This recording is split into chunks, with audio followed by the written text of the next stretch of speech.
Nós estamos estudando aqui na Escola Bíblica a história dos patriarcas do povo de Deus, do povo de Israel. Baseando nesse livro, né? Porque é nele que tem essa história, no livro de Gênesis. Então, na semana passada, nós falamos para os irmãos e também refletimos juntos sobre a maior prova de fé de Abraão, o patriarca do povo de Deus. É a partir dele que começa a história do povo de Israel. Já existia no mundo, na terra, alguém antes de Abraão? Já existia no mundo alguém antes de Abraão? Já existia muita gente antes de Abraão? No mundo? Já. Mas Deus chama Abraão para uma aliança. E essa aliança se dá entre Deus e esse homem e a sua descendência. Deus fez uma aliança com Abraão, mas não só com Abraão. Ele fez uma aliança com Abraão e com a família dele. E com todos que viriam dessa família, ó, a descendência inteira. E essa descendência a gente chama de povo de Israel. Alguns chamam de hebreus. Alguns chamam de hebreus e outros chamam de judeus. Tanto faz. Tanto faz, é o mesmo povo. Esse povo, irmã Genesi, ainda existe? Você acha? Quem aqui tem certeza, levante a mão. Alguns têm certeza. Esse povo existe. O nome do país deles é Israel. No mundo. Fica lá na Ásia, um país pequenininho. Só que esse povo não está só nesse país. Existem judeus aqui no Brasil. Existem judeus que vieram de lá, nos Estados Unidos, na Alemanha, em todo canto do mundo. Creio eu. Tá? Eles existem. Mas Deus disse que ia fazer uma aliança com Abraão e fez uma aliança com Abraão e com esse povo, mas com um propósito maior. Deus disse que através da sua descendência, ele abençoaria todos os povos da terra. Como assim? Como assim, irmão Vinícius? Como assim, irmão Giovanni? Através da descendência de Abraão, todas as famílias da terra seriam abençoadas. Como assim? Eu perguntei ao pastor? Por acaso? Não, o pastor respondeu antes da pergunta. Deus disse isso, sabe por quê? O pastor está certo.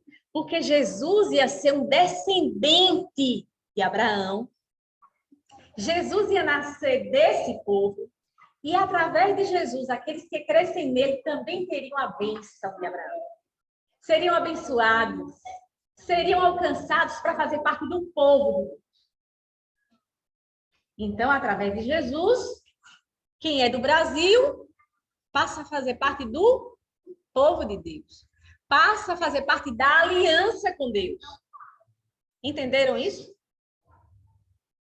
Então, você faz parte ou não do povo de Deus? Você, diga eu faço parte dessa aliança através de Jesus.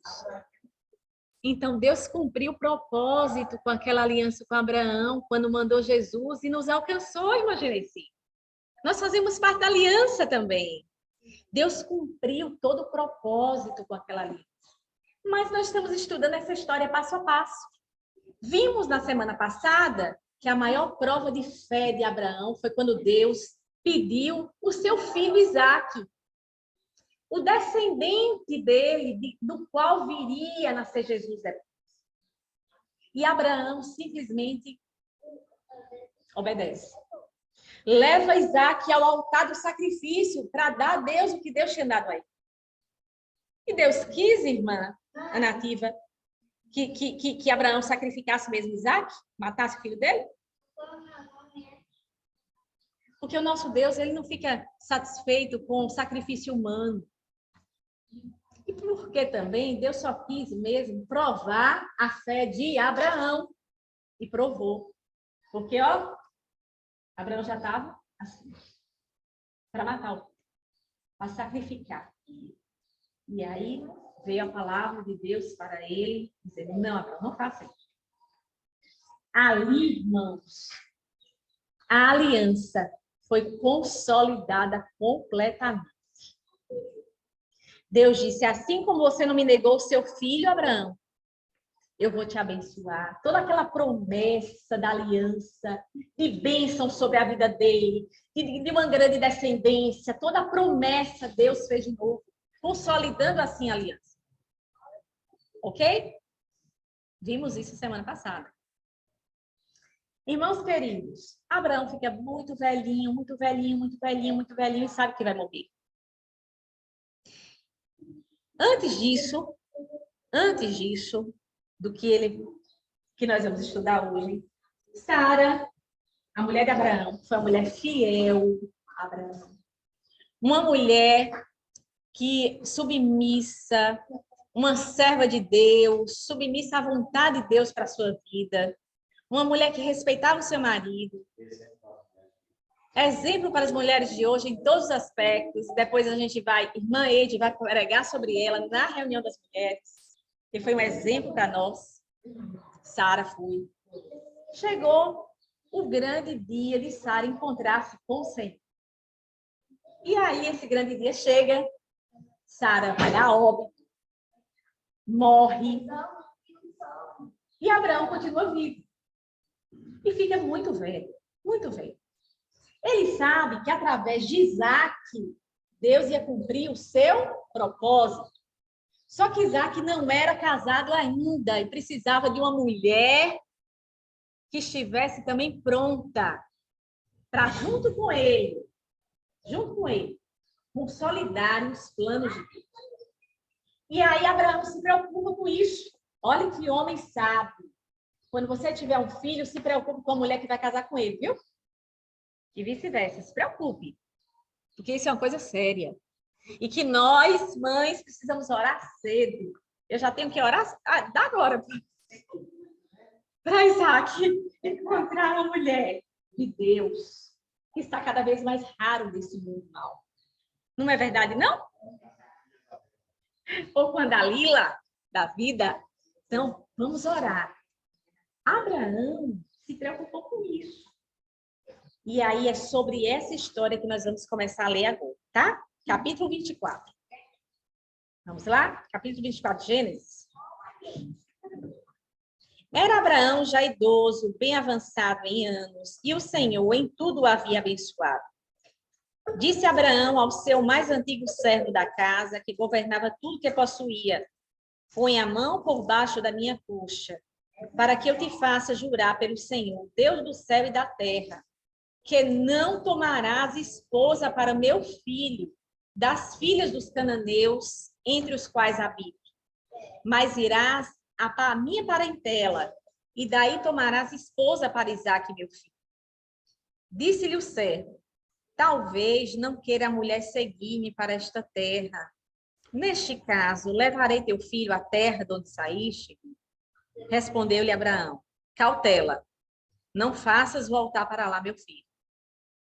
O Senhor Deus do céu, que me tirou da casa de meu pai e de minha terra natal, e que me falou e jurou, dizendo: à tua descendência darei esta terra, ele enviará o seu anjo, que te há de preceder, e tomarás de lá esposa para meu filho. Caso a mulher não queira seguir-te, ficarás desobrigado do teu juramento. Entretanto, não levarás para lá meu filho. Com isso, pôs o servo a mão por baixo da coxa de Abraão, seu senhor, e jurou fazer segundo resolvido. Tomou o servo 10 dos camelos do seu senhor e, levando consigo de todos os bens dele, levantou-se e partiu rumo da Mesopotâmia para a cidade de Naor. Fora da cidade, fez ajoelhar os camelos junto a um poço de água, à tarde. hora em que as moças saem a tirar água. E disse consigo: Ó Senhor, Deus de meu senhor Abraão, rogo-te que me acudas hoje e uses de bondade para com meu senhor Abraão.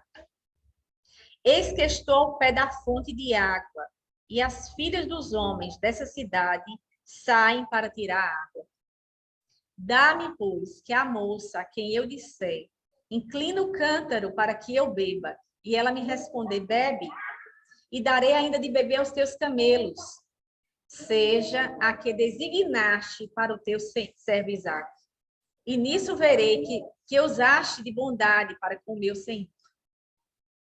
Considerava ele ainda quando saiu Rebeca, filha de Betuel, filho de Milca, mulher de Naor, irmão de Abraão, trazendo um cântaro ao ombro.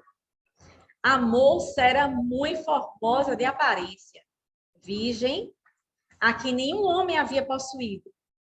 Ela desceu à fonte, encheu seu cântaro e subiu. Então o servo saiu-lhe ao encontro e disse: Dá-me de beber um pouco da água do teu cântaro. Ela respondeu: Bebe, meu senhor. E prontamente, baixando o cântaro para a mão, lhe deu de beber. Acabando ela de dar a beber, disse: Tirarei água também para os teus camelos, até que todos bebam. Deus é providente ou não, irmãos? Que Deus maravilhoso, não é? Que Deus maravilhoso. Abraão não queria que Isaque casasse com nenhuma daquelas moças ali, daquela região. Sabe por quê? Eram moças idólatras. Eram moças que tinham um padrão moral, ó. Eram moças que não tinham os princípios de um servo de Deus, uma serva de Deus. Então, por isso, Abraão se preocupa em mandar, buscar, né? Porque os pais que escolhiam, naquele tempo, as mulheres para os seus filhos. Não eram os filhos, eram os pais. Interessante, né? Ele manda buscar lá no meio da parentela dele uma mulher. Mas quem? Não tinha telefone para ligar para saber quem queria vir. Não tinha zap, não tinha nada para comunicar. E aqui com os olhos fechados, né, irmão? Sem saber o que ia acontecer. Abraão não pode. Abraão já era muito velhinho nessa época. Mas ele tinha servos fiéis. E ele manda o seu servo mais fiel para essa missão. O servo que ele confiava. E ele, antes de sair, ainda diz ao servo para fazer um juramento. Vocês perceberam como era o juramento? Colocava a mão embaixo da coxa? Naquela época tinha essas coisas, né? Bote a mão embaixo da minha coxa aqui para jurar. Você vai fazer assim. E o servo colocou a mão embaixo da coxa de Abraão. Vamos. Eu juro isso. Olha, você vai jurar que você não vai pegar, não vai escolher moça nenhuma daqui. Você vai lá e vai proceder exatamente assim, no meio da minha parentela. E o servo jurou, mas perguntou: e se a moça não quiser vir? Eu vou obrigar, pegar a moça, colocar aqui no meu ombro e sair com a moça para trazer? Se ela não quiser vir, o que é que eu faço? Você está desobrigado. Juramento. Mas vai. O meu Deus, vai enviar o anjo que vai te guiar nessa missão. Abraão conhecia o Deus dele. O Deus que tinha abençoado Abraão até ali ia fazer a obra completa na vida dele, da sua descendência. Abraão sabia disso.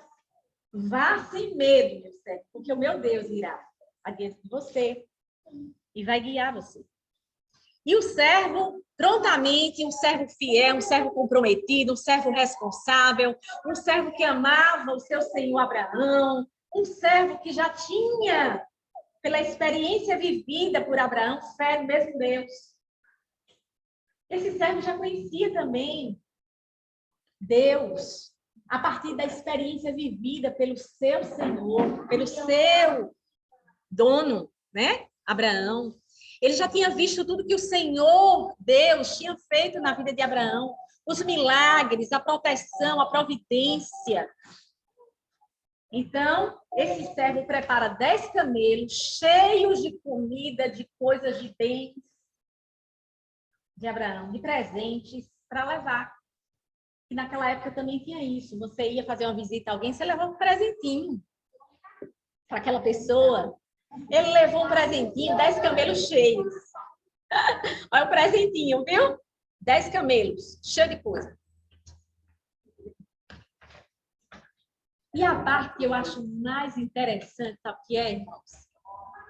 Depois de 800 quilômetros de viagem, 800, de Hebrom, de onde ele saiu, até a cidade para onde ele foi, ele ia para uma cidade onde Naor, irmão de Abraão, vivia.